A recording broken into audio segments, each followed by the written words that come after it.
No man dared to marry the obese black woman, until the Mafia boss said, "She's mine now." When a talented fashion designer witnesses a murder at an elite gala, she faces an impossible choice: death tonight or marriage to the city's most dangerous crime lord. Forced to become his wife, she discovers the shocking truth: he only wants her because of her missing father's secrets. But as she begins seeing glimpses of the man behind the monster, everything changes. When rival families attack and blood is spilled, the Mafia boss shields her with his own body. What started as a marriage of convenience ignites into dangerous passion as they fight enemies from all sides. But the ultimate betrayal is yet to come. The designer carries a secret that could change everything, while the Mafia boss hides the devastating truth about her father's disappearance. In a world where love and loyalty come with deadly consequences, will their forced marriage become their salvation, or will the sins of the past destroy them both? Maya stood before her full-length mirror, smoothing her hands over the burgundy silk that draped her curves like liquid garnets. The gown was her finest creation yet, strategic seaming and careful draping that celebrated rather than apologized for her body. Her dark skin glowed against the rich fabric, and she'd swept her natural curls into an elegant updo adorned with vintage crystal pins inherited from her grandmother. "You belong here," she whispered to her reflection, pressing her palms against her nervous stomach. "Your talent belongs here." Her tiny Brooklyn apartment told a different story. Sketches pinned on every wall, fabric samples draped over secondhand furniture, and a sewing machine that had seen better days. But tonight wasn't about where she came from. It was about where she was going. At the Metropolitan Museum, Maya moved through the glittering crowd with practiced grace, portfolio clutched like a shield. The champagne flowed freely, but she sipped water instead. She needed a clear head for networking. "Darling, these designs are absolutely divine," cooed Miranda Phillips, creative director for a major fashion house. The older woman's eyes swept dismissively over Maya's body. "But you understand our brand aesthetic requires a certain look. Perhaps consider selling your concepts to be executed by someone more suitable?" Maya's smile remained fixed, even as the familiar pain twisted in her chest. "My designs and I are a package deal, Miss Phillips.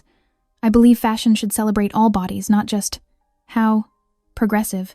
Miranda cut her off with a cold smile. "Do excuse me." Fighting back tears, Maya escaped to a secluded balcony overlooking the sculpture garden. The spring air felt cool against her heated cheeks as she gripped the stone railing, drawing deep breaths. A movement below caught her eye. In the shadows between marble statues, a man in an impeccable black suit raised something in his hand. The silenced shot made only a soft pff, but the body of another guest crumpled instantly behind a hedge. Maya's hand flew to her mouth, stifling a gasp. The killer turned, moonlight illuminating his sharp cheekbones and cruel mouth. Then his ice-blue eyes lifted, locking directly with hers across the distance. Time seemed to freeze as they stared at each other, her wide brown eyes meeting his predatory gaze. The portfolio slipped from Maya's nerveless fingers, pages of sketches scattering in the night breeze like fallen leaves. Her heart thundered against her ribs as the horrible reality sank in. She had just witnessed a murder, and the killer had seen her see it. Maya's muscles locked as the killer ascended the balcony steps with predatory grace.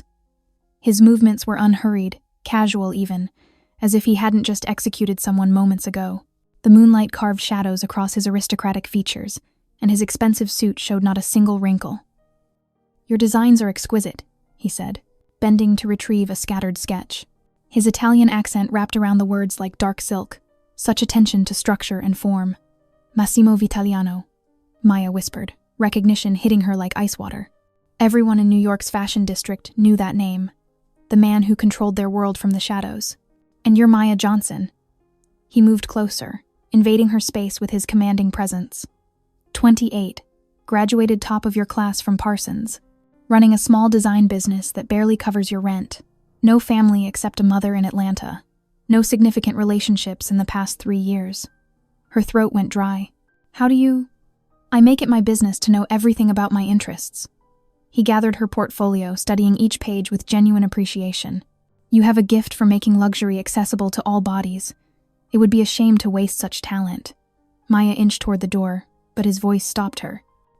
"I'm offering you a choice, Kara. Marry me. Become the perfect cover for my business interests, or join our friend in the garden." "You can't be serious." But his cold eyes told her he was deadly serious. 1 week. You'll have wealth, protection, and complete creative freedom for your designs. I'll even fund your own label." He stepped closer, and Maya caught the scent of expensive cologne mixed with gunpowder. "Or I can make you disappear tonight. No one would question it, just another failed designer in a cruel industry." Below, shouts erupted as security guards discovered the body. Massimo didn't even flinch. Maya's mind raced through her options, finding none. "I don't have a choice, do I?" "We always have choices, Kara. Some are simply better than others." He produced a ring box, opening it to reveal a diamond that could pay off all her student loans twice over. The stone caught the moonlight, throwing fractured rainbows across her skin. Her hand trembled as he slid the ring onto her finger. It fit perfectly. Of course it did. He'd planned everything. "We'll be married by next Saturday," he stated, as if discussing a business merger. "Welcome to the family, Maya Vitaliano." Maya jolted awake in unfamiliar surroundings, silk sheets sliding against her skin. Sunlight streamed through floor-to-ceiling windows, revealing a panoramic view of Manhattan that made her breath catch. This wasn't her cramped Brooklyn apartment. Her design sketches were perfectly arranged on an antique desk. Her clothes hung in a walk-in closet larger than her old bedroom. Even her favorite coffee mug sat on the nightstand, still wrapped in yesterday's newspaper. A sharp knock preceded the entrance of a woman with severe features and military posture. "I'm Lucia, Mr. Vitaliano's head of security."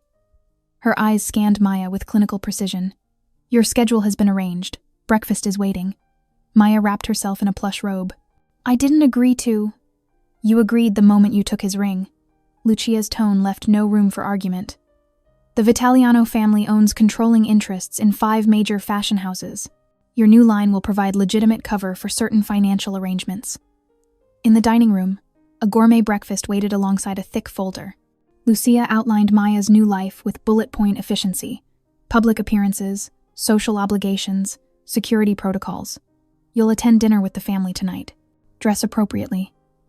Lucia paused. "And Maya, don't mistake his interest in your talent for weakness." Massimo arrived as Lucia departed, his presence filling the room like smoke. He'd exchanged last night's black suit for charcoal gray, equally lethal in its perfection. "I trust you're settling in." He examined her over his coffee cup. "Your designs will launch under the Vitaliano luxury brand. You'll have complete creative control within reason.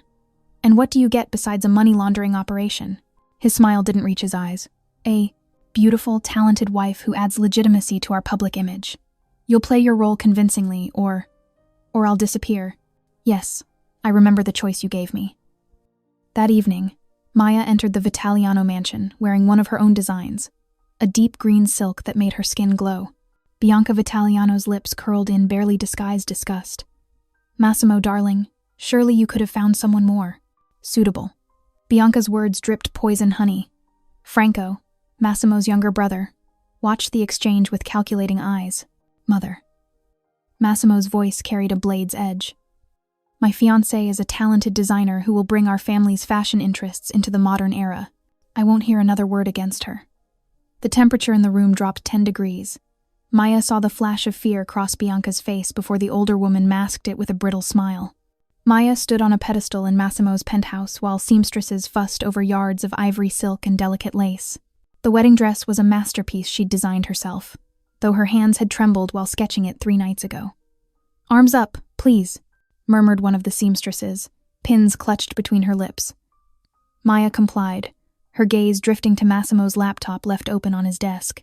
A news headline caught her eye. "Former Castellano associate Raymond Johnson still missing after 15 years. Her heart stopped. The photo showed a younger version of her father's face.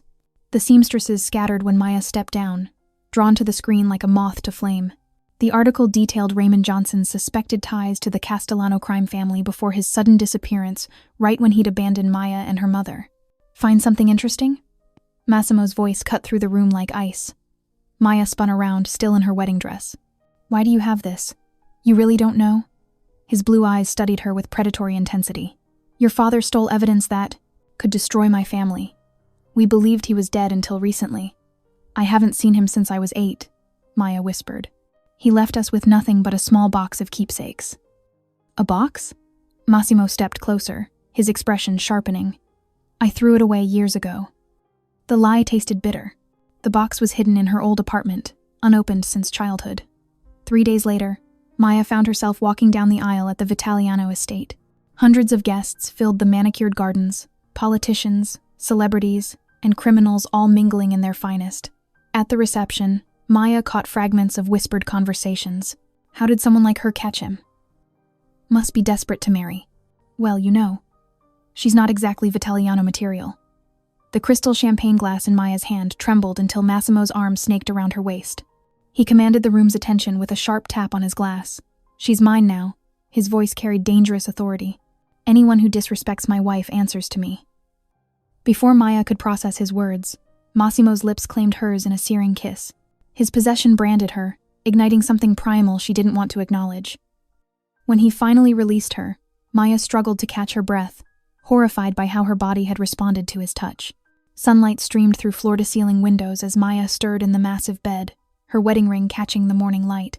The silk sheets felt foreign against her skin, a reminder of her new gilded cage. The master bedroom of the Long Island estate was bigger than her entire Brooklyn apartment.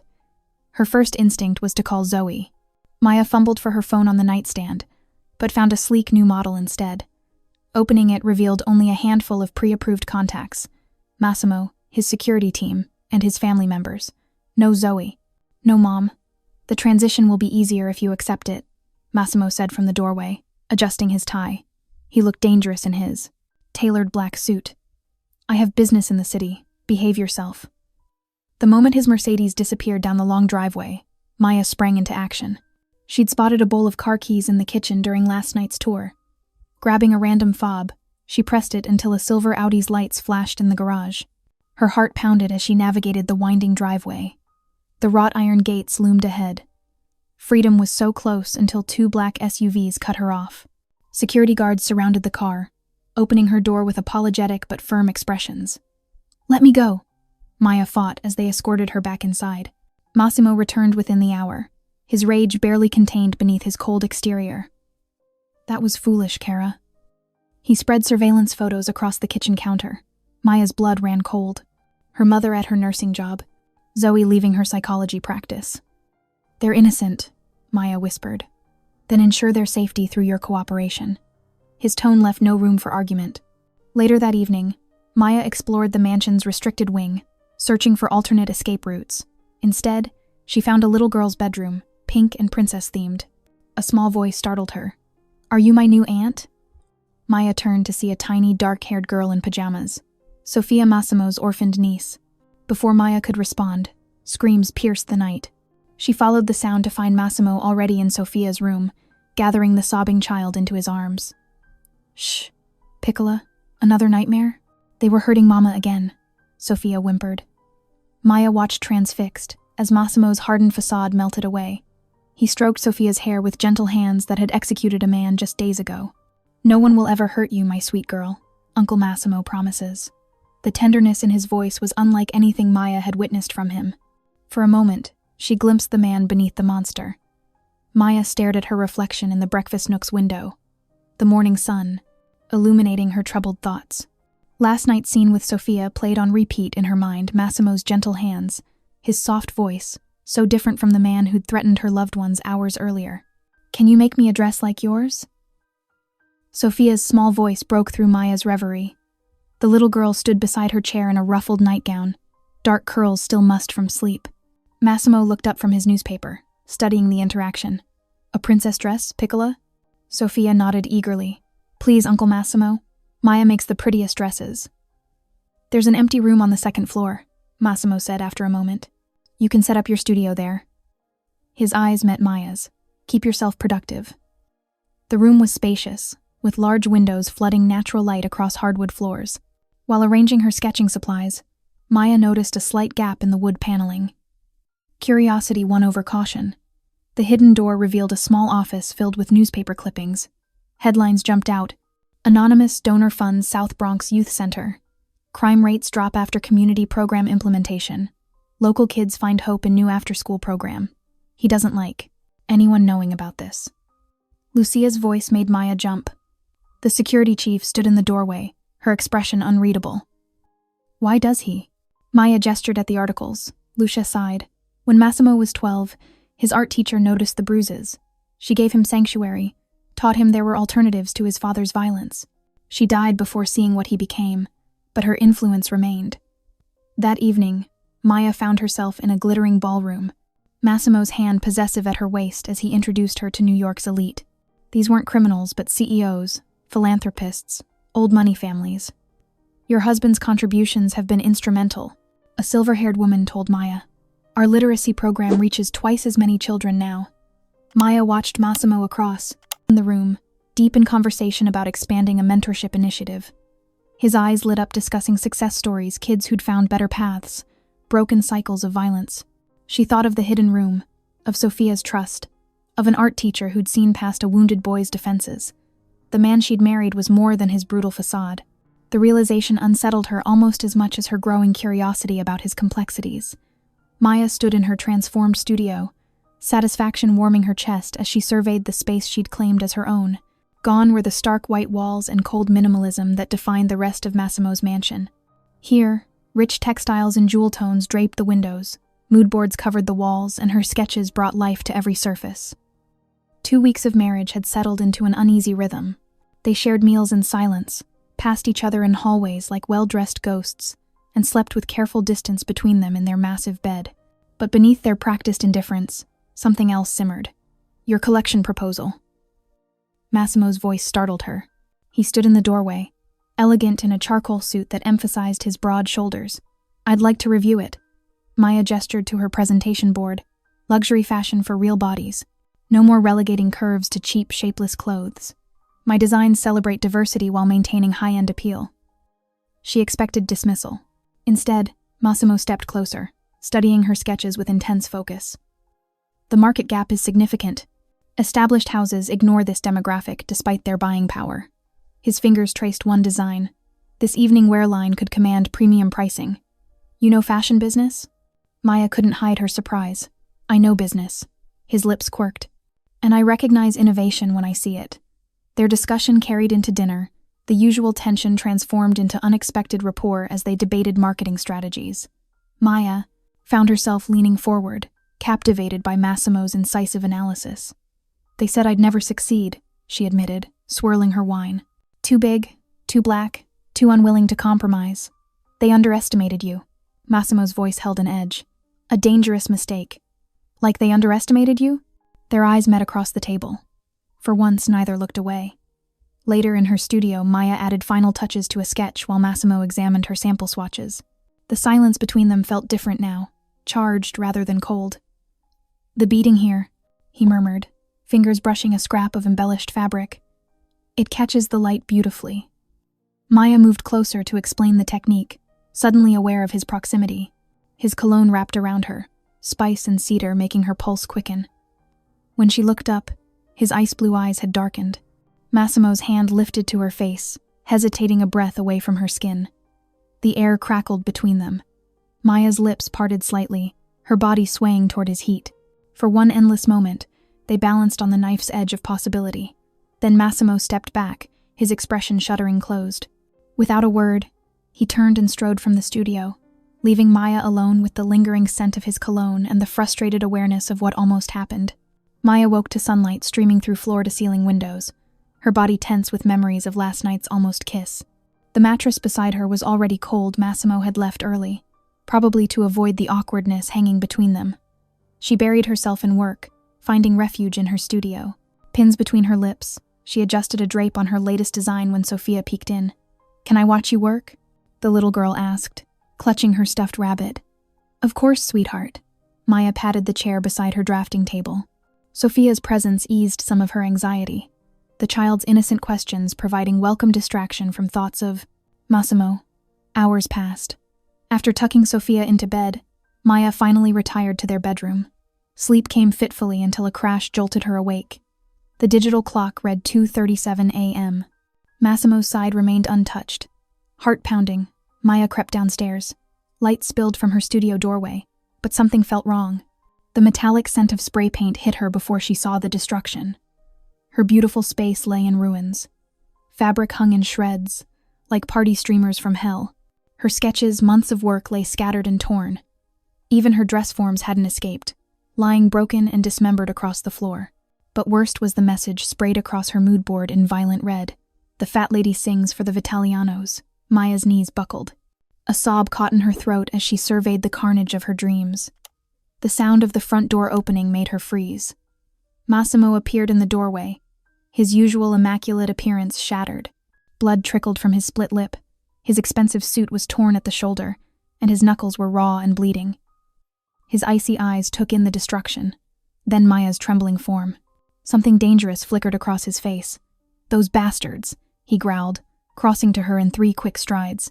His hands gripped her shoulders, checking her for injury. "Did they hurt you?" Maya shook her head, struggling to find her voice. I only just found it like this." "Who?" "The Castellanos." Massimo's voice was deadly quiet. "They've discovered our marriage. They think you know where your father hid evidence against both families."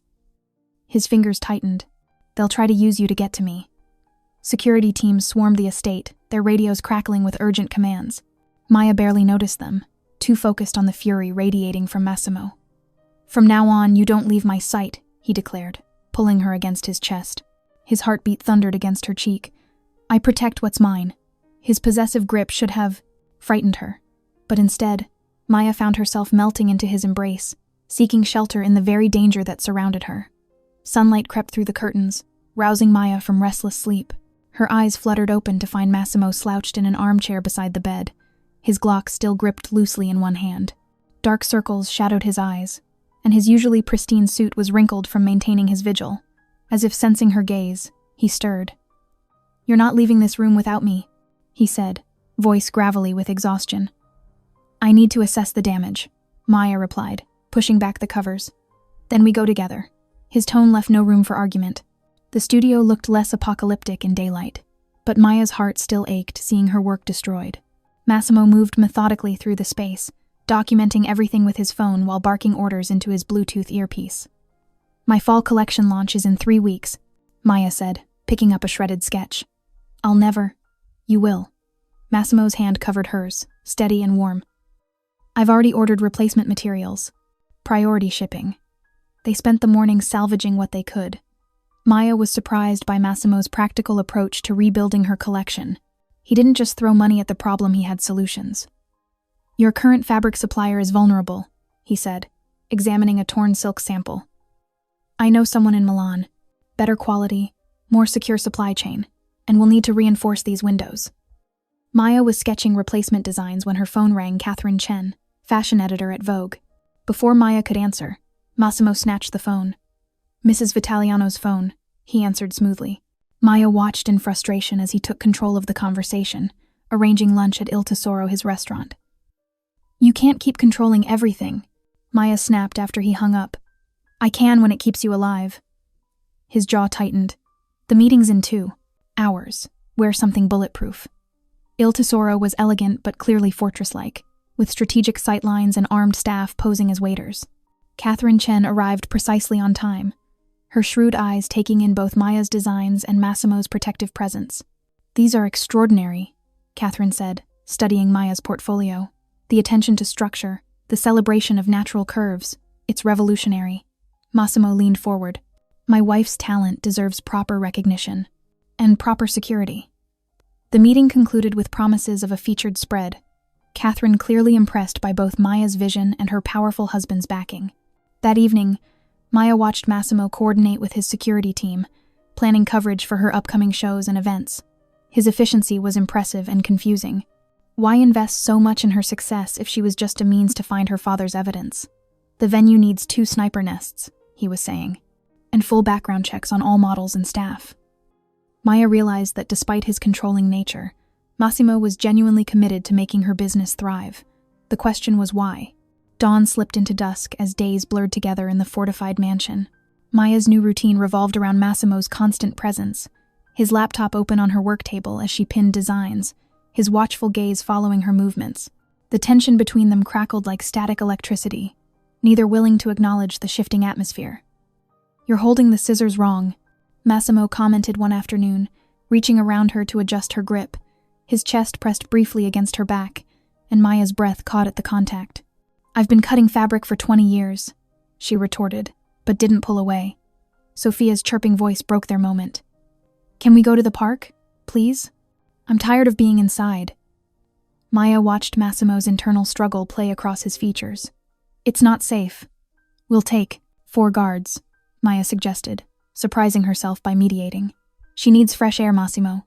20 minutes later, they strolled through Central Park, flanked by security. Sophia skipped between them, clutching both their hands, creating a picture-perfect family scene that made Maya's heart ache with its false promise. Your dress is stunning. A stylish woman approached Maya near the playground. Where did you find it? Before Maya could respond, Massimo's arm snaked around her waist, pulling her close. Castellano sent you? His voice held deadly calm. The woman's smile faltered for a fraction of a second, enough confirmation. Massimo signaled his men, and they quickly escorted Maya and Sophia to the waiting car. How did you know? Maya asked once they were safely moving. The watch she wore Elena Castellano's signature piece. They're getting bolder. His phone buzzed. Fuck. Family dinner tonight at my mother's. You'll have to come. The Vitaliano estate loomed like a medieval fortress. Bianca Vitaliano held court in the formal dining room, her smile sharp as broken glass when Maya entered. Massimo, darling, Bianca purred. I heard the Russo family's eldest daughter is back from Europe. Such a lovely girl. Perfect breeding. Maya's fork clinked against fine china. The table fell silent.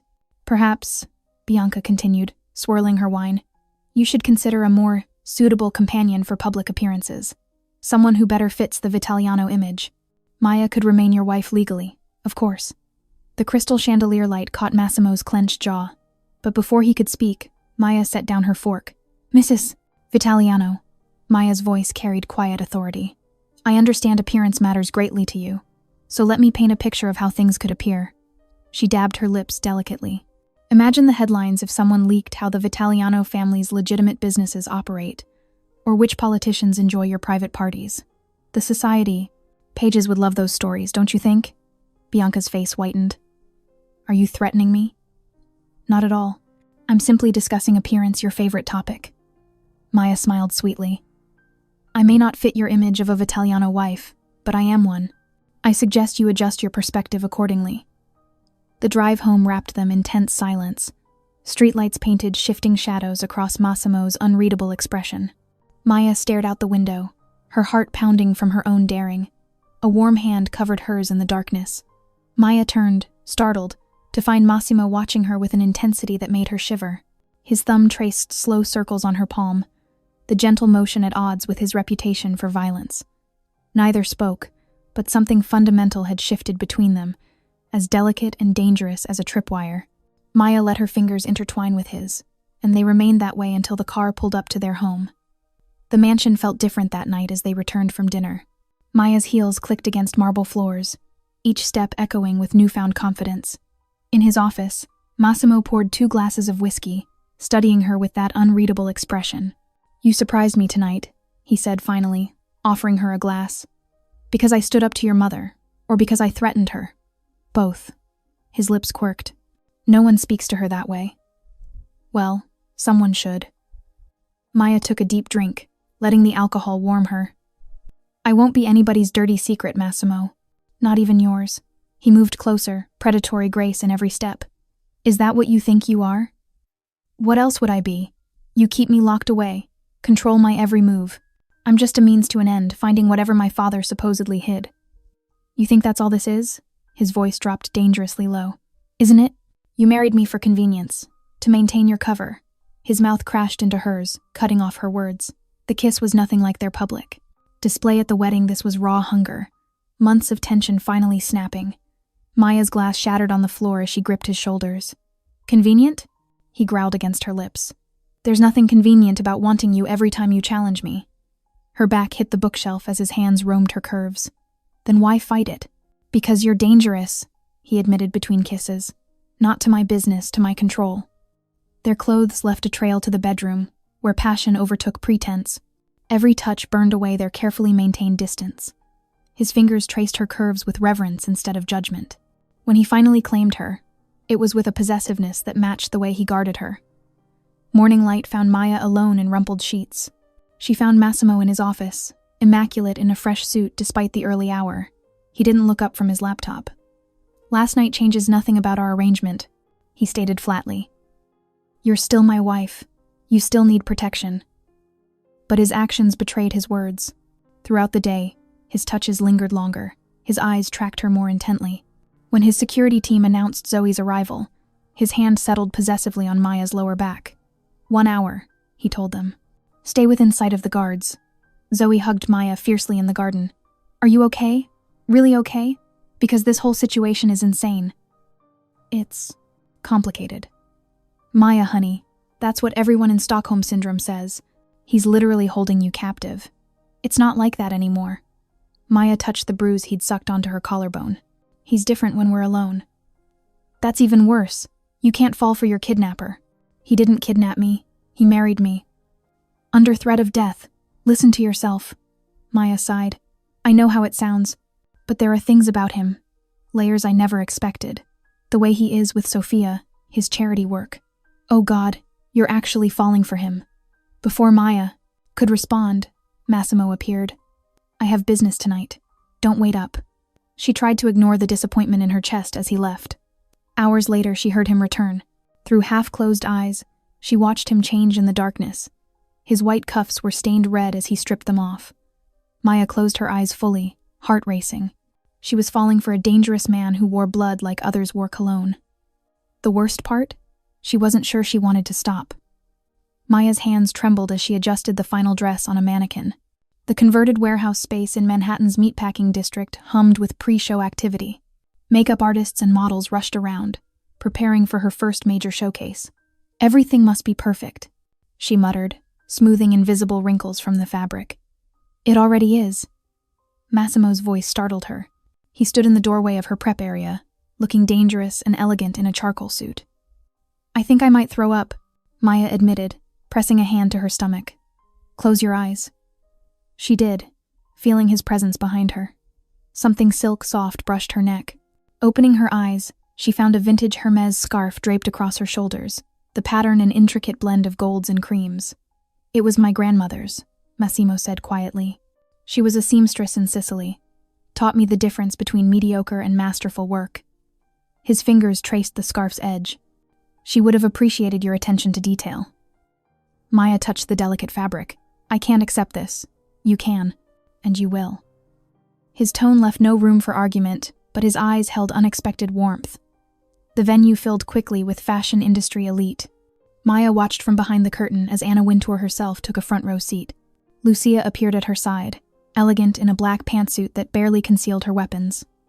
Security perimeter is set, she informed Massimo. Every entrance covered. The show began. Maya's heart soared as her designs moved down the runway, curves celebrated in luxurious fabrics, fuller figures draped in sophisticated silhouettes. The audience's approving murmurs grew with each look. Massimo stood at the back, watching everything.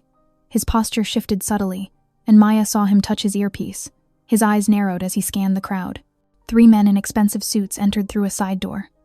Maya wouldn't have noticed anything amiss, but she saw Massimo's hand move to his jacket. He was at her side in seconds. We need to leave. Now. What? But the finale. Castellanos. He gripped her elbow, steering her toward the exit. 3 o'clock, moving this way. The first gunshot shattered a champagne glass. Screams erupted as more armed men burst through the doors. Massimo shoved Maya behind a concrete pillar, drawing his weapon in one fluid motion. Stay down, he ordered, firing twice. 2 attackers dropped. Maya's white jumpsuit was splattered with red as a bullet caught Massimo's shoulder. He barely flinched, using his body to shield her as he returned fire. Move with me, he commanded through gritted teeth. Stay close.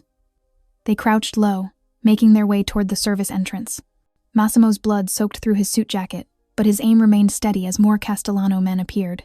Almost there, he muttered, taking down another attacker. Maya's heart hammered as bullets pinged off metal beams around them. Massimo's security team engaged the remaining gunmen, but everything was chaos models screaming, guests running, camera flashes still popping absurdly. Massimo pressed Maya against the wall, his body completely covering hers as another spray of bullets hit near them. She felt his harsh breathing, saw the pain he was fighting through.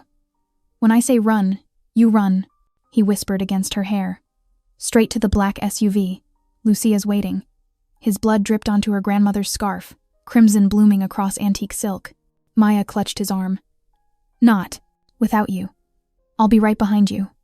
He fired again, the sound deafening. Ready? Maya nodded, terrified but trusting him completely. How had she gotten here?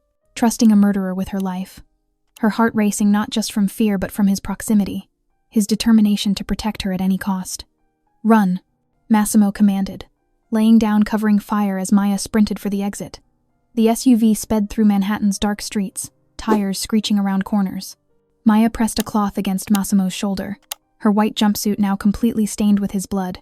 His face remained stoic, but she felt his occasional flinch when the vehicle hit bumps. "Hospital's not safe," he said through clenched teeth. "We have a private facility." They pulled into an underground garage beneath an unmarked building. Armed men surrounded them as they rushed inside to a sterile medical suite that looked like a high-end emergency room. "Mr. Vitaliano," a silver-haired doctor greeted them, already gloved up.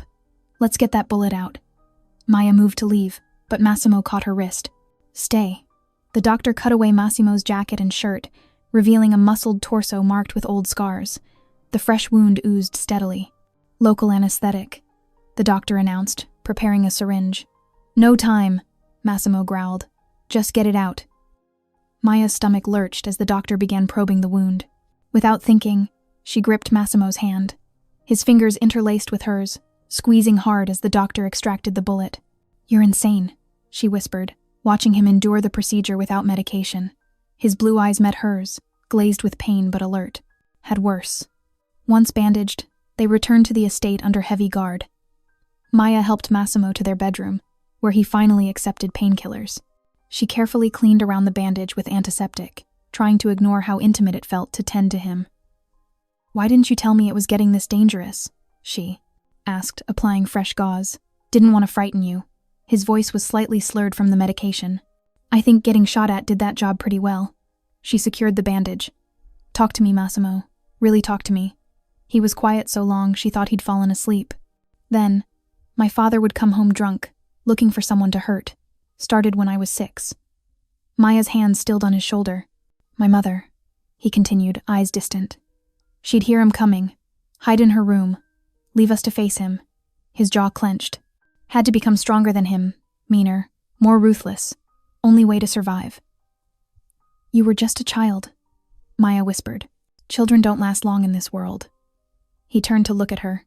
"Had to become a monster to protect what was left of my family after he finally drank himself to death." Maya sat beside him on the bed. "We all create armor to survive. Mine was fashion." His eyebrow raised slightly, inviting her to continue. "Every rejection, every sneering comment about my size, my color, I turned it into fuel. Designed clothes that made me feel powerful when the world wanted me to feel small." She smoothed the blanket. "My designs became my shield." "You don't need shields with me," Massimo said softly. "No?" Maya challenged. "The man who forced me to marry him? The man who would die protecting you." His hand found hers in the darkness. "Who already took a bullet doing exactly that." Maya studied their joined hands, his pale against her brown, both marked by their pasts. "I'm starting to believe you would." Massimo's eyes were growing heavy from the medication. Maya helped him lie back, careful of his injured shoulder. Instead of moving to her usual side of the bed, she stayed close, one hand resting protectively over his heart. "Sleep," she whispered. "I'll watch over you tonight." His breathing deepened as the painkillers pulled him under. Maya settled beside him, their fingers still intertwined. For the first time, since their arranged marriage began, the silence between them felt peaceful, rather than hostile. They'd both shown their scars tonight, his physical, hers emotional, and somehow that vulnerability had shifted something fundamental between them. Morning sunlight streamed through bulletproof windows as Maya scrolled through news headlines on her tablet. "Fashion show ends in gang violence," declared the New York Times. Below it, Women's Wear Daily proclaimed, "Breakthrough designer Maya Johnson. Vitaliano makes splash despite shooting." "Your phone's been ringing non-stop," Massimo said from the doorway, his injured arm in a sling. "Lucia's fielding calls from buyers." Maya looked up, still processing the bizarre reality where violence had actually helped her career. "The collection's gone viral. Everyone wants to know the designer who got caught in a mob shootout." "Use it," Massimo advised, easing into a chair beside her. "Success is success, regardless of how it comes." Over the next 2 weeks, Maya discovered she had an unexpected talent for business. She negotiated with manufacturers, developed pricing strategies, and built a team to handle the flood of orders. Her confidence grew with each decision, each successful deal. Massimo watched her transformation with quiet pride. She caught him studying her one afternoon as she conducted a video meeting with investors, commanding attention in a way that reminded her of him. "You're a natural," he said after she closed a major funding round. "You understand power dynamics instinctively." "I learned from watching you," Maya admitted. She'd absorbed his strategies for controlling rooms, projecting authority, and leveraging weakness into strength. While Massimo's shoulder healed, his men hunted the Castellano soldiers responsible for the attack. Maya noticed him increasingly bringing her into legitimate business discussions, valuing her perspective on everything from real estate development to investment opportunities. During a security briefing in Massimo's office, Maya finally learned the full scope of what her father had stolen. Lucia pulled up digital files showing decades of elaborate money laundering through fashion houses, art galleries, and construction companies. "The evidence your father took would expose it all," Lucia explained. "Account numbers, shell companies, offshore holdings, everything that connects the legitimate businesses to our other operations." "I really don't know anything about it," Maya insisted. "He left when I was 8, never contacted us again." Massimo studied her face. "I believe you," he said finally, "but we need to find him before the Castellanos do. He's the key to all of this." That night, after dinner, Massimo led Maya to his private study.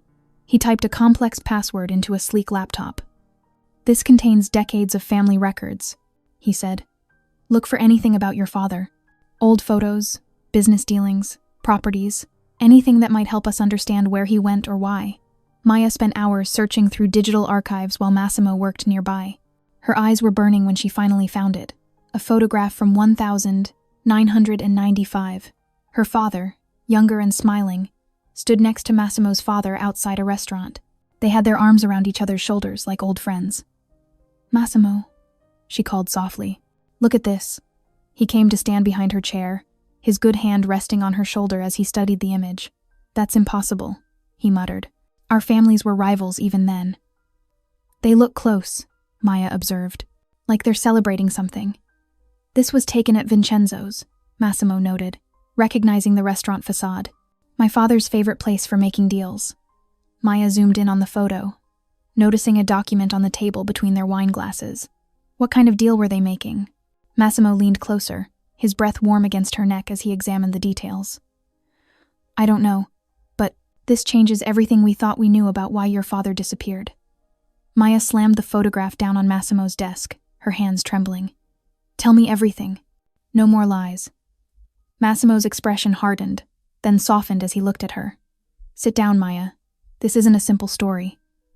She remained standing, arms crossed. "Try me." "Our fathers weren't always enemies," he began, rubbing his injured shoulder. "They started as partners in the 70s, building the fashion district empire together. Raymond Johnson, your father, handled the legitimate side while mine managed the rest." Maya sank into a chair, processing this revelation. What happened? Greed, power, the usual story. Massimo moved to his private bar, pouring 2 glasses of whiskey. "My father wanted complete control. Your father wanted to go legitimate. Neither would back down."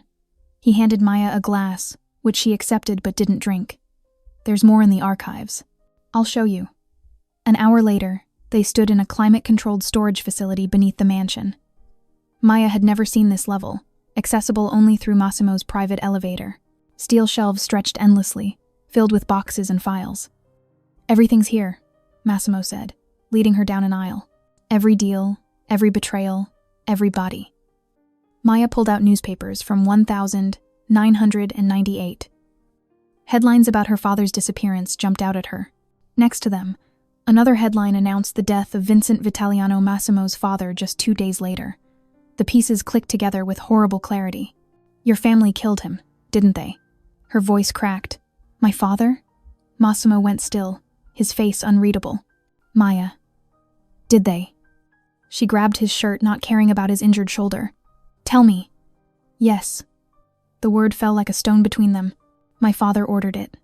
But I wasn't involved. I was 17, barely involved in family business then." Maya stumbled backward, memories of her 8th birthday, the last time she saw her father, flooding back. "You knew. This whole time, you knew what happened to him." "I discovered the truth after taking control," Massimo said quietly. "By then, it was too late to change anything. Too late? Maya laughed bitterly. Too late for what? To tell a little girl why her father vanished? To tell her mother why she struggled alone for years? She turned away, walking blindly through the archives. Decades of violence surrounded her, cataloged and filed away like business receipts. Her entire marriage suddenly felt like a lie. "Take me back upstairs," she ordered. "Now." The elevator ride was silent. Maya's mind raced through every interaction with Massimo, every tender moment now tainted by this revelation. At the mansion, she headed straight for the guest wing. "Maya, please," Massimo called after her. "Let me explain more." She slammed the door, engaging every lock. Through the wood, she heard him sigh and walk away, knowing he was respecting her need for space. Hours passed. Maya paced the room, alternating between rage and grief. Around midnight, a plan formed. She'd watched Massimo input passwords, observed his security protocols. He'd unconsciously taught her how to breach his systems.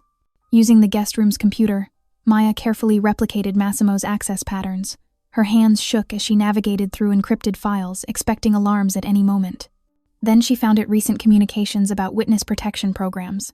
Her father's name appeared in multiple documents. The latest was dated just 3 months ago. Maya stared at the screen, her world shifting again. Her father wasn't dead. He was hidden away somewhere, protected by federal marshals. The Vitalianos hadn't killed him. They'd failed to kill him. The question now was, what would she do with this information?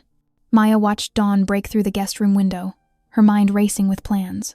Her father was alive, hidden in witness protection, and she'd find him with or without Massimo's help. The encrypted files she'd discovered gave her a starting point, though the specific location details remained frustratingly vague. She emerged from the room at mid-morning, hunger finally driving her out.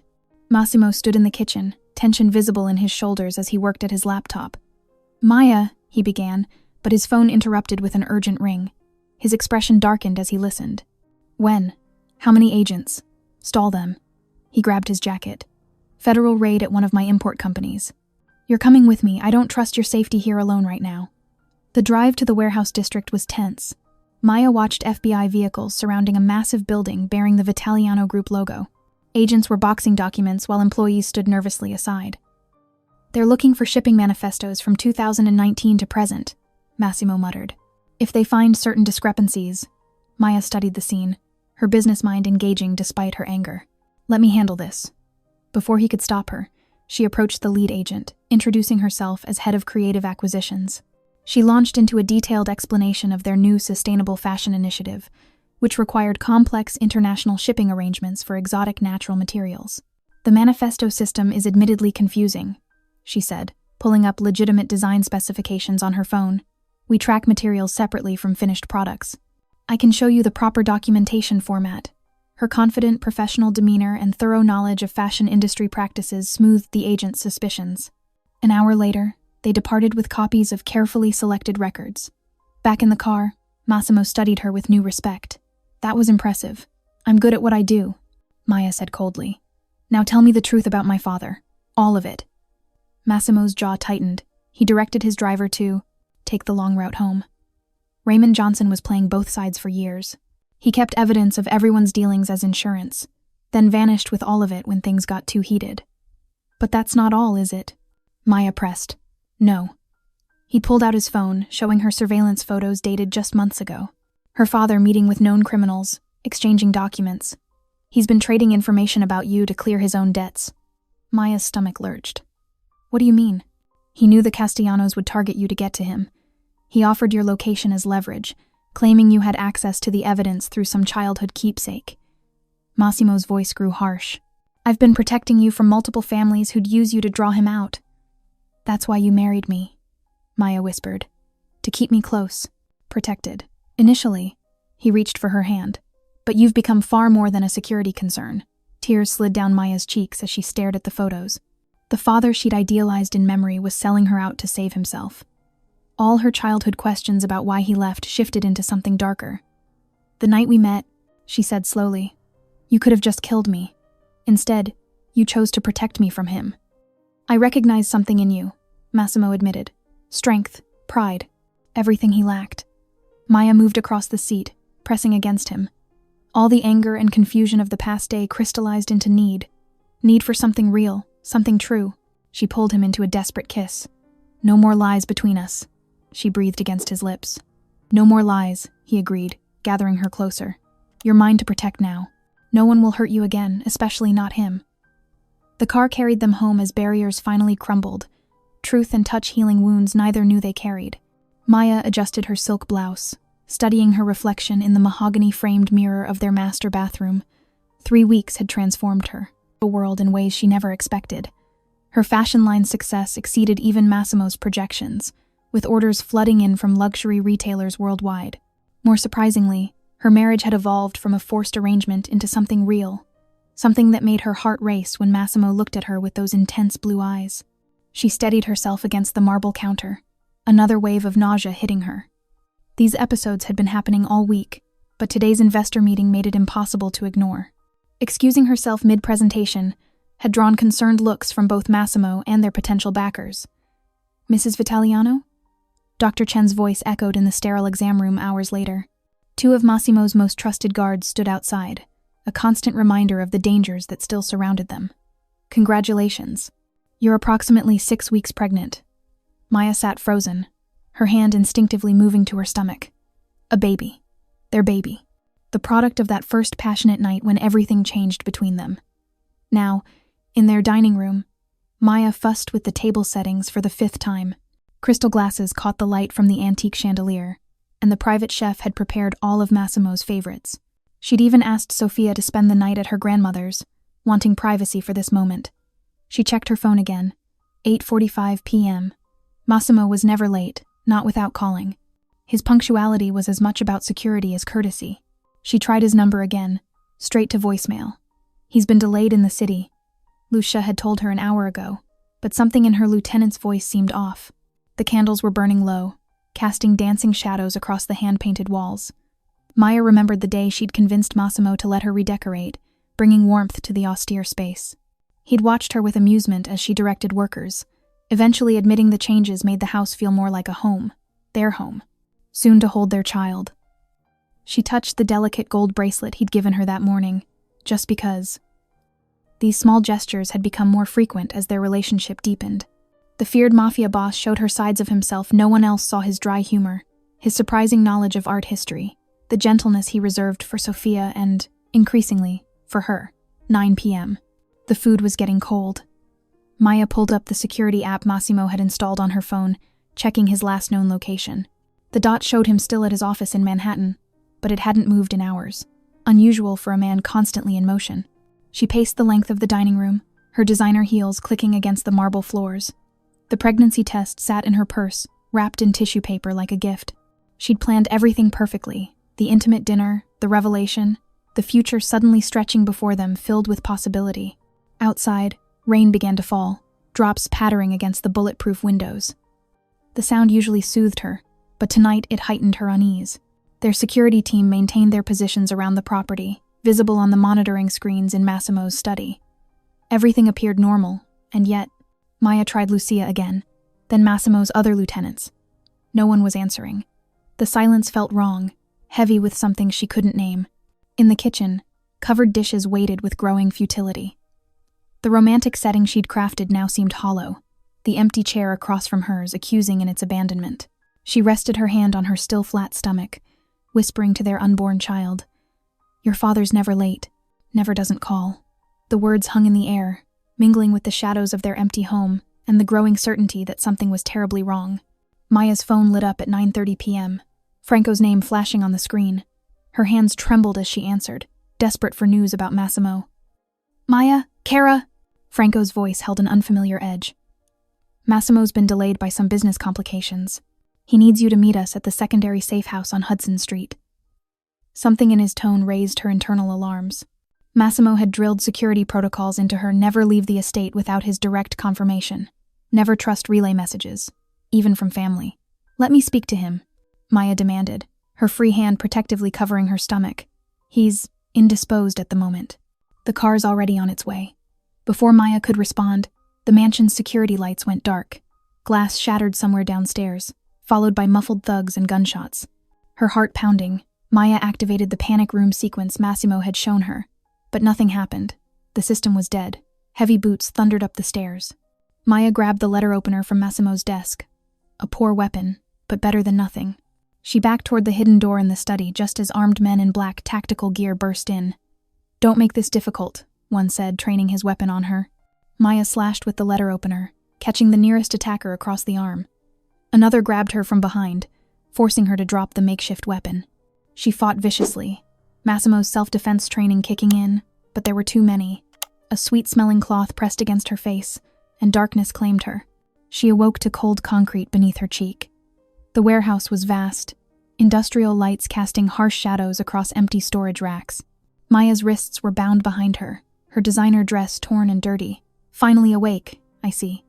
Franco emerged from the shadows, adjusting his perfectly tailored suit. "I apologize for the rough handling, but we couldn't risk you warning Massimo."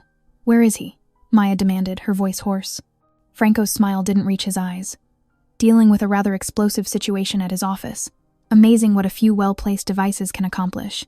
He circled her slowly. "You see, the Castellanos made me a better offer. Why remain second in command when I could run everything?" "Massimo will kill you for this," Maya spat. "Assuming he survives tonight." Franco pulled out his phone, tapping the screen. "But first, let's discuss why he really married you." A recording played Massimo's voice, colder than she'd heard in months. "The girl is means to an end. Once we find her father's evidence, she becomes unnecessary. Make the arrangements quietly." Maya's heart clenched. The conversation was clearly from their early days, but hearing it, "He changed," she whispered, more to herself than Franco. "Did he?" Franco laughed. "Or did he just get better at manipulating you?" Massimo's always been excellent at playing the long game. He showed her more recordings, discussions of surveillance, plans for her disposal, contingencies if she proved useful. All from those first weeks, before everything shifted between them, but the words still cut deep. "The Castellanos will be here soon," Franco said, opening a heavy metal door.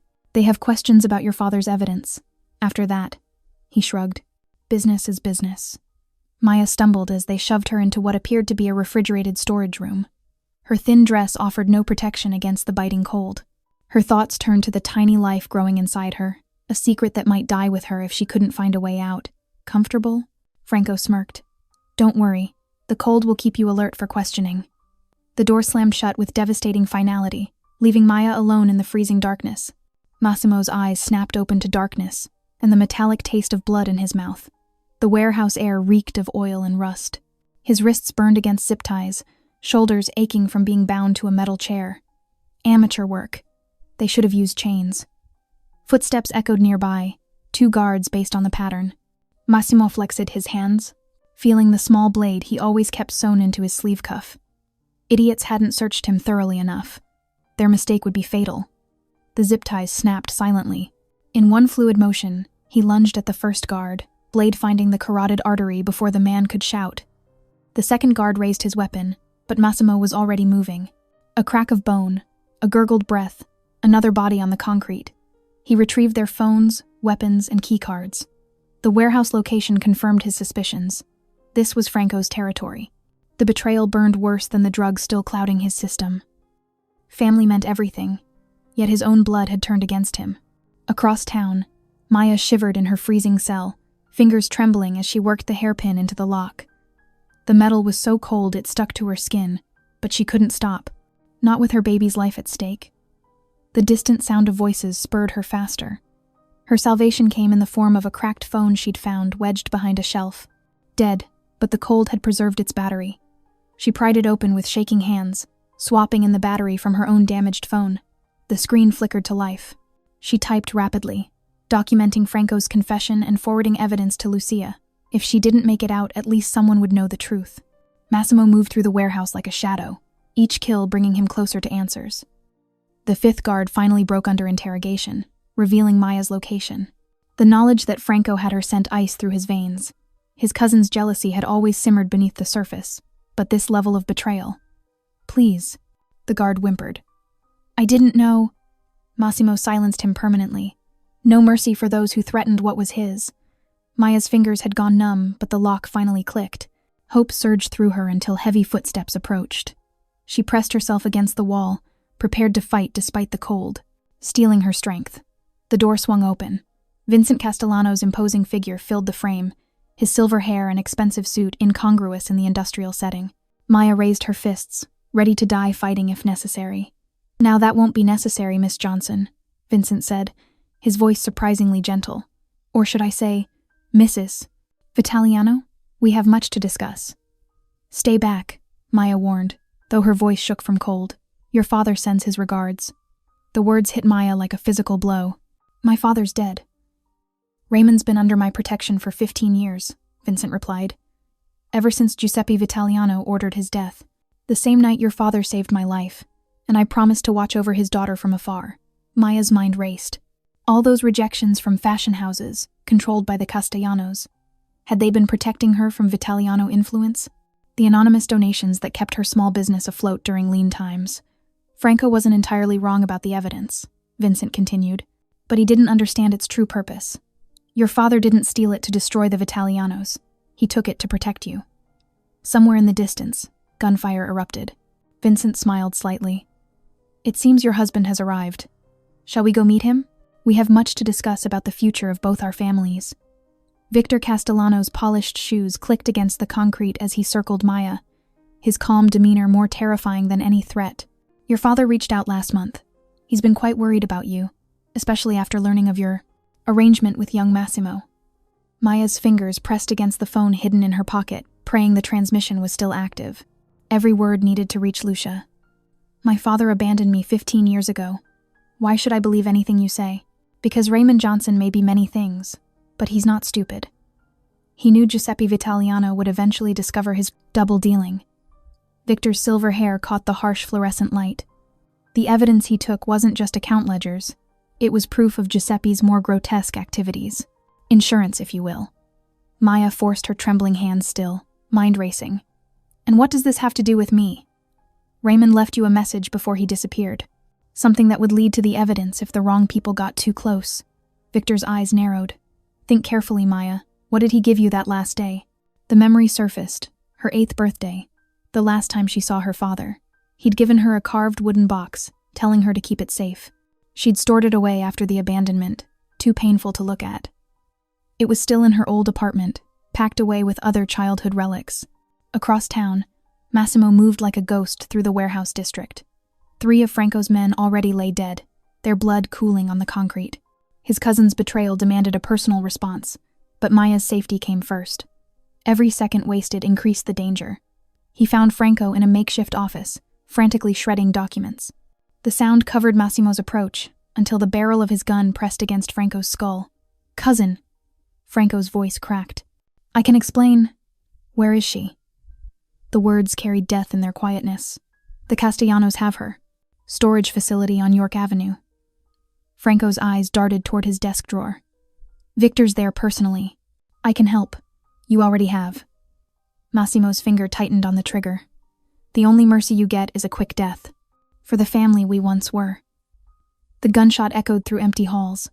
Back in the storage room, Maya's mind raced as Victor waited expectantly. The phone in her pocket felt impossibly heavy. One wrong move and she'd lose her only link to help. "This evidence," she said carefully. "What exactly does my father expect in return?"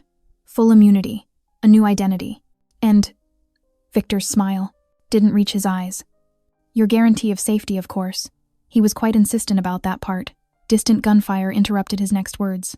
Victor's head snapped toward the sound, his genial mask slipping. More shots, closer now. The methodical pattern of someone clearing rooms. "It seems we've run out of time for negotiations." Victor's hand shot out, fingers digging into Maya's arm as he yanked her against his chest. The cold press of a gun barrel against her temple ended any thought of resistance. "Your husband is efficient. I'll give him that." Maya's heart thundered. The phone slipped from her pocket, clattering across the floor. Victor's eyes followed the sound, narrowing as he recognized the device. "Clever girl," he muttered. But not clever enough. The gunfire was deafening now. Maya could track Massimo's progress by the decreasing distance between shots. Each blast carried the promise of his approach.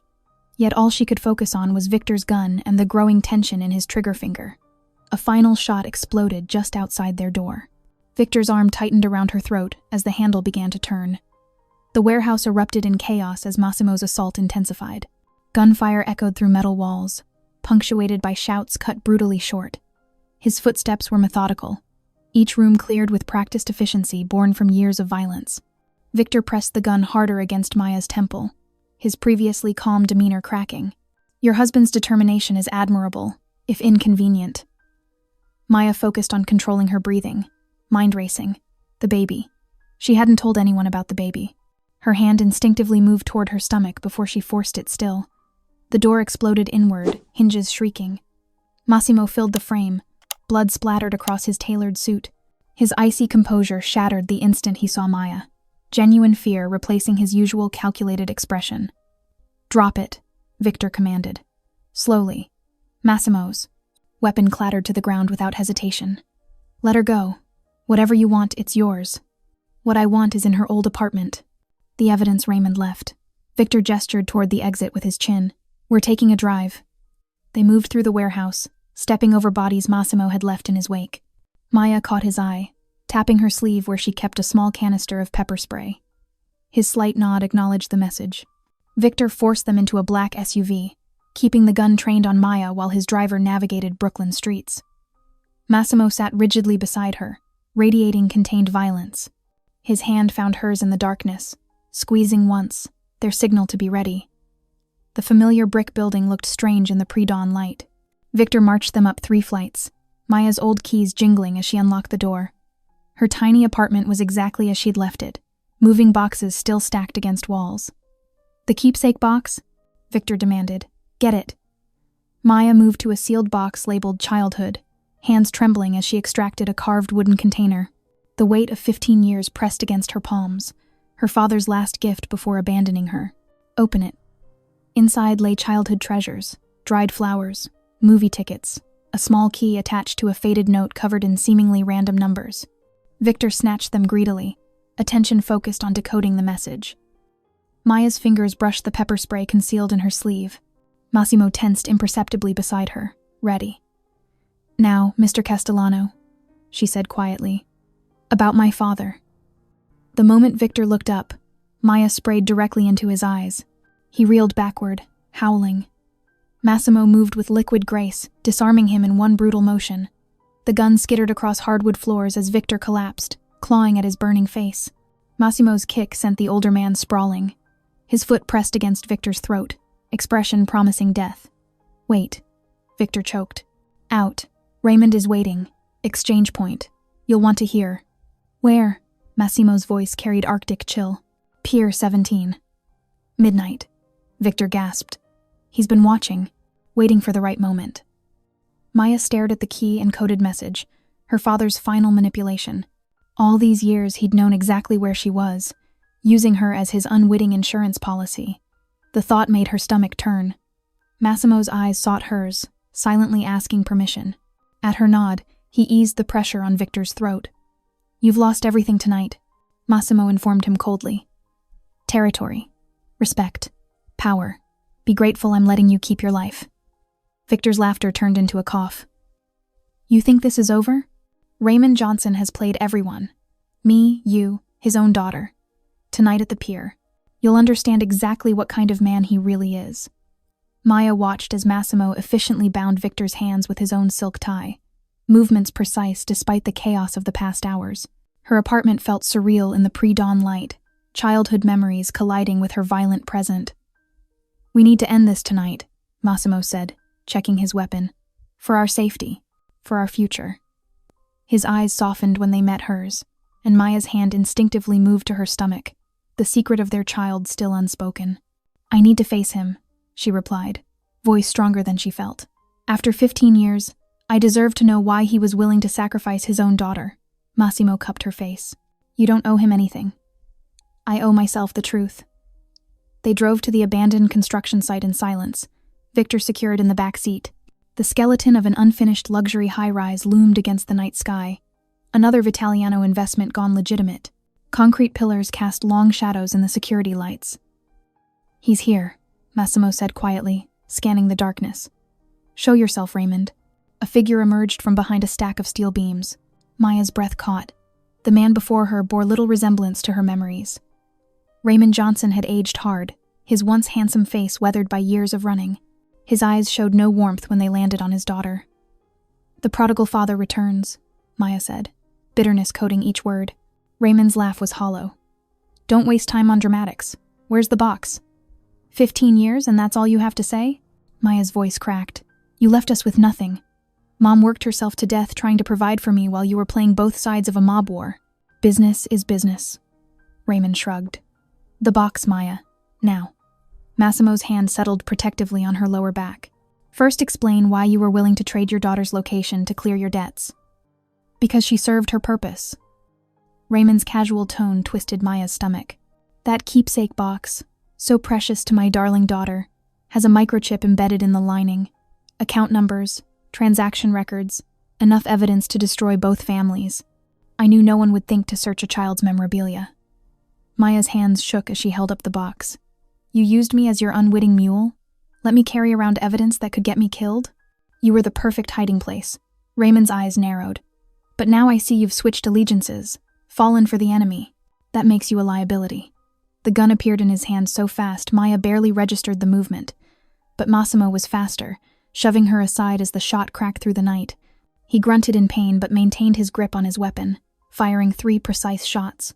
Raymond crumpled, red blooming across his chest. Massimo! Maya caught him as he staggered, blood seeping from his shoulder. She pressed her hands against the wound, panic rising. No, no, no, stay with me. Call Lucia. He managed through gritted teeth. Private clinic. Ready for us.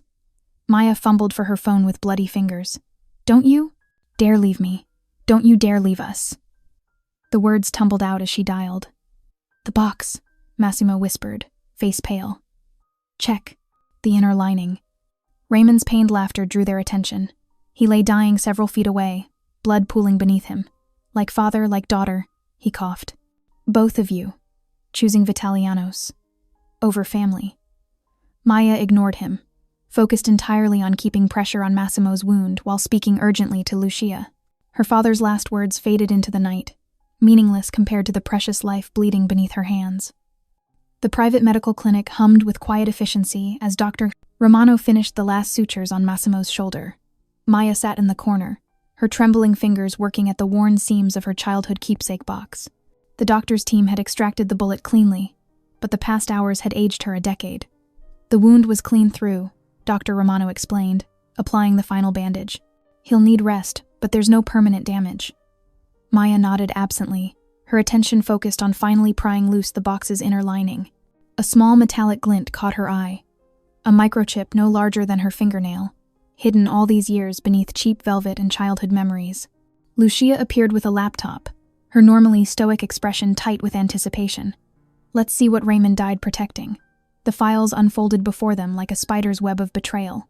Account numbers, transfer records, surveillance photos, all meticulously documented over decades. But beyond the expected evidence against both the Vitaliano and Castellano families, a darker pattern emerged. Raymond Johnson's fingerprints were everywhere, playing both sides with masterful manipulation. He engineered conflicts between the families, Lucia muttered, scrolling through encrypted emails. Created rivalries where none existed, all while skimming profits from both sides. A soft groan from the bed drew Maya's attention. Massimo's eyes fluttered open, immediately seeking her. She was beside him in an instant, taking his hand. The evidence? He asked, voice rough. We have it, but it's complicated. Maya squeezed his fingers. My father was playing a longer game than anyone realized. Massimo struggled to sit up despite Dr. Romano's protests. Show me. They reviewed the files together, Massimo's jaw tightening as the full scope of Raymond's machinations became clear. Years of orchestrated violence. Families turned against each other while he profited from the chaos. I was wrong about your father, Massimo finally said. He wasn't just hiding from us. He was controlling us all. Maya's free hand drifted unconsciously to her stomach. He used everyone, including his own daughter. Massimo caught the protective gesture, his eyes widening slightly. Maya? She met his gaze steadily. I found out yesterday, before everything happened. I'm 6 weeks pregnant. The transformation in Massimo's face was extraordinary. The hardened crime boss melted away, replaced by raw emotion she'd never seen before. His hand shook as it covered hers over her belly. He swallowed hard. When I arranged our marriage, it was strategy, insurance. I never imagined you'd become everything to me. You've changed me, Maya, made me want to be worthy of you. And now, his voice cracked, a child, a future I never thought possible. We have a chance to break the cycle, Maya said softly. This evidence, we could destroy every family's operations, but that would just create a power vacuum, more violence. Massimo nodded slowly, strategic mind engaging despite his weakened state. Or we use it as leverage for peace. Real change. Within hours, Lucia had arranged an emergency meeting of the 5 families' heads. Maya stood beside Massimo's hospital bed as the most powerful crime lords in New York filed in, tension crackling in the air. We have evidence that could destroy everyone. In this room, Massimo began without preamble. Provided by the man who spent decades manipulating us against each other. But we're offering a different path. Maya stepped forward, pregnancy giving her a fierce new purpose. Territorial respect, an end to vendettas, and gradual transition to legitimate enterprises. The evidence stays sealed unless these terms are violated. The family heads exchanged measured looks, generations of rivalry weighing against survival. Victor Castellano, still sporting bruises from their earlier encounter, spoke first. And who guarantees these terms? We do. Maya and Massimo answered in unison, hands linked over their growing child. The October sun streamed through the floor-to-ceiling windows of Maya's flagship store on Fifth Avenue, casting a warm glow over the minimalist white interior, adorned with splashes of vibrant color, just like the designer herself. Maya stood at the entrance, her 7-month pregnant belly draped elegantly in one of her own designs, greeting fashion industry elite who had once turned their backs on her. The construction really captures your vision, Anna Wintour remarked, adjusting her signature sunglasses as she admired the curved walls displaying Maya's size, inclusive luxury collection. From across the room, Massimo watched with quiet pride. His hand rested protectively on Sophia's shoulder as the little girl bounced excitedly in her custom-made dress from Maya's children's line. "Uncle Mass, look how many people love Maya's clothes," Sophia beamed. "They finally see what I've always seen," he replied softly, his eyes never leaving his wife. The store buzzed with journalists, buyers, and celebrities. The same fashion houses that had rejected Maya now requested exclusive partnerships. The legitimate success of her brand had given the Vitaliano family the perfect cover for their transition to legal enterprises. Lucia materialized beside them, elegant in a tailored suit but still scanning the crowd. With practiced vigilance, the security team reports all clear, though I doubt anyone would dare move against us now. Massimo nodded. The evidence from Raymond's microchip had secured an unprecedented peace among the families. Violence had given way to business partnerships, though everyone knew the old power still simmered beneath the surface, ready if needed. That evening, they hosted an intimate celebration dinner at their estate. The once austere mansion now felt like a true home, filled with Maya's warmth and style. Around the table sat their most trusted circle, Lucia, Maya's best friend Zoe, and key allies who had supported their vision for change.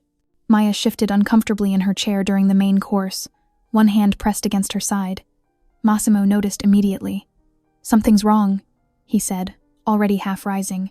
"Just Braxton Hicks," Maya assured him, but her face tensed with another wave of pain. "These are too regular," Lucia observed sharply. "She's in labor." The word triggered Massimo's carefully planned protocols. Within minutes, they were racing toward the private hospital wing they'd prepared, Lucia coordinating security while Zoe called Maya's doctor. "It's too early," Maya whispered, gripping Massimo's hand. "Our daughter is as impatient as her mother," he replied, trying to keep his voice steady despite his fear. The delivery proved difficult. After 16 hours, Maya's strength was flagging, and the baby's heartbeat showed signs of distress. Massimo paced the corridor like a caged animal, until Lucia forced him back to Maya's side. "She needs you calm," Lucia reminded him firmly.